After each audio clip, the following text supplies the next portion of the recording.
All right. So moving on. Our next story comes from Ars Technica, and the title here is "What is device code phishing and why are Russian spies so successful at it?" Tell me. Oh, so device code phishing or device code authentication is a specification, a component of a specification for OAuth.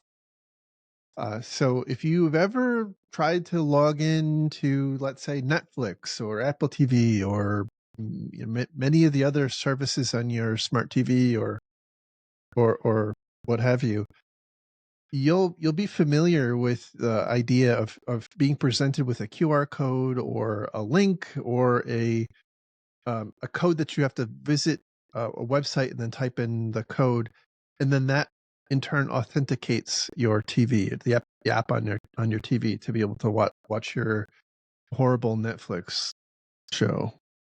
Excuse me. I'm assuming it's horrible.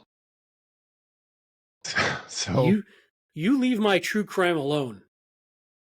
so this, by the way, has been exploited for some period of time um, by the criminals. But what is now happening is this technique has been adopted by minimally the Russian, I guess, intelligence agencies, allegedly, as a means of phishing. And so what they're the other thing they're doing is they're approaching this in a much more refined manner than has been done in the past. The way So this wait, oh, go are they ahead. going after my Netflix? Why do I care? They're not going after your Netflix. They're going after your right now. This article is talking about people's Microsoft 365 accounts being hacked. Sneaky. Yes, yes. So the way this is playing out is the target or the victim is sent an invitation, or they're typically they build up to it. So the adversary builds up a rapport, and typically they're portraying themselves as some sort of an authority figure. And they give a bunch of examples, like they're from the United Nations, or lots of different government and different types of government entities and whatnot. And that in turn, that relationship in turn gets an invitation to a chat group, and then ultimately the lure is being invited to participate in, it's usually a Microsoft Teams meeting, and they're sent what looks like a very convincing Microsoft Teams login with a link that you have to click. And once you click on that link, you have to enter the code.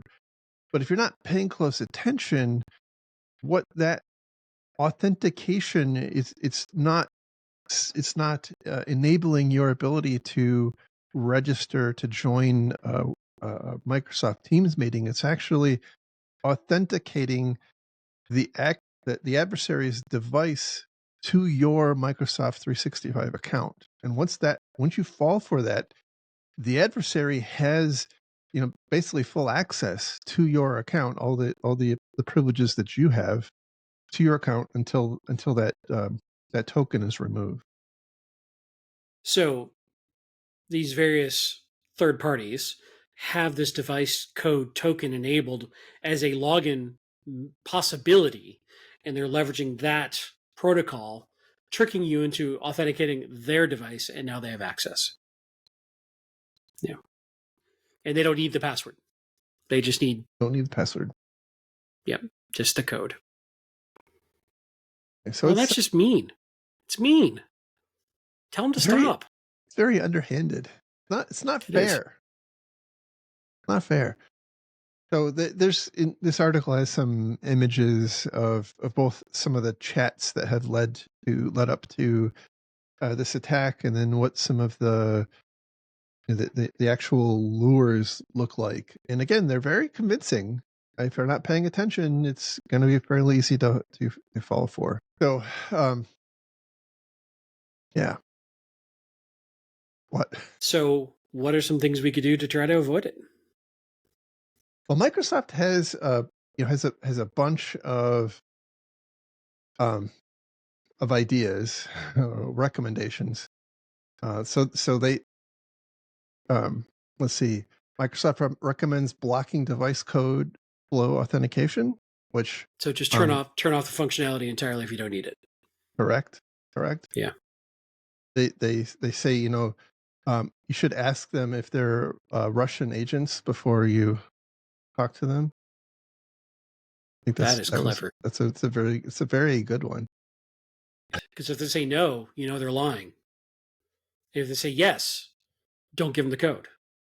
Yeah, they recommend enabling the sign in risk policy, which will apply additional levels of authentication based on risk. Um, requiring multi-factor authentication obviously is very basic, but I don't think that really helps in this instance.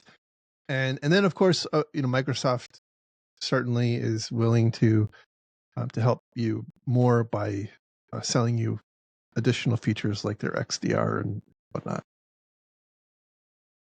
So I think the most effective mitigation recommendation is to ask them if they are in fact Russian. In Russian. Yeah, you have to use Google Translate, but yes. Ideally with like a Moscow accent. Mm-hmm. Yeah, look, we all have access to LLM. There's no excuse anymore.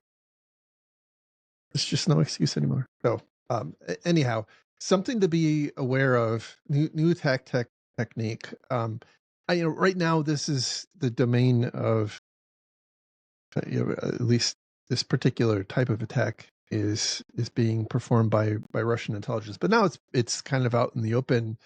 I would very strongly suspect we're going to see a lot more, less sophisticated actors using this against all sorts of targets. So, if you may take some solace and you're not a likely attack victim or target of Russian intelligence, um, I don't think that's going to help you for very long, because I think this is going to be adopted by, many, many different adversaries in the coming days and weeks, months.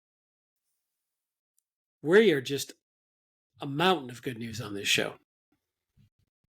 Well, I mean, look, if the world weren't a dangerous place, we really wouldn't have anything to talk about.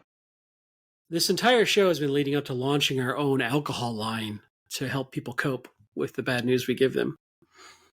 It's very true. Defensive security vodka, defensive security whiskey. Right? Be high proof, 190 proof. Help you get through those long APT attacks. Goes perfect with breakfast.